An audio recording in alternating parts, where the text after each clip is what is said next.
10 years ago, in the year 2000, marking the close of the 20th century, the World Bank published a report provocatively entitled, "Can Africa Claim the 21st Century?"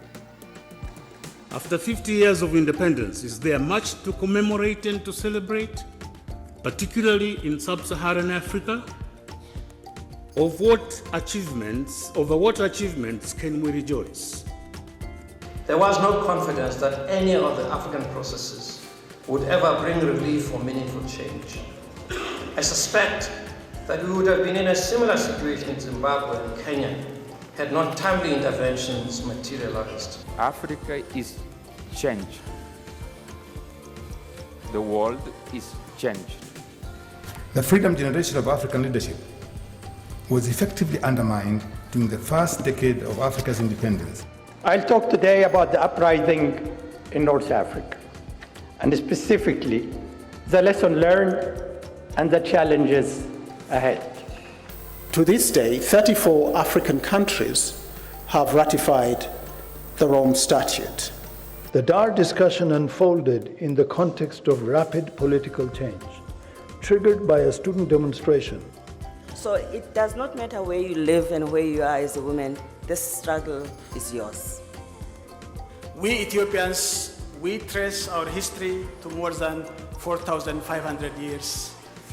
As we mark this year's Africa Day, amid a fight against a pandemic, migration in Africa has to be connected to issues of development, of growth, and cooperation dreams of the continent. We try to go before the successors of on the past, not to leave behind for people in Africa who are not.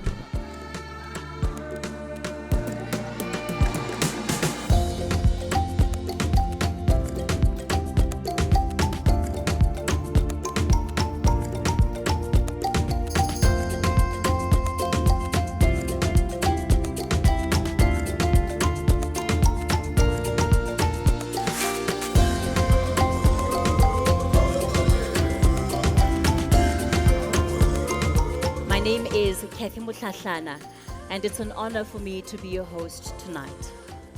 Let me begin extending my well wishes to you on this beautiful Africa Day. On those on the margins are not trampled upon, but are projected, for the reason of universities can never be manifest if they are not entwined with the struggles to being human, but also to contributing to the best of our country. I simply want to reflect that the mission of the Thabo Mbeki Foundation is rooted in a vision of African renaissance. Gloom and despondency have never defeated adversity. Trying times need courage and resilience. So, ladies and gentlemen, please join me in extending a warm welcome to Professor Abdullah Batili as he delivers the 14th Thabo Mbeki Africa Day lecture. The colonial pattern of relationship remain very much the same. The continent is still in a form of bondage, political dependency, economic dependency, and now even further military dependency. The new scramble of Africa which we see today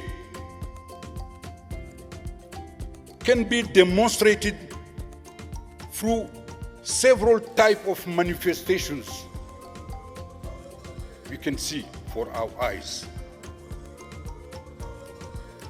Kodkani bantu, pelili into bithetha.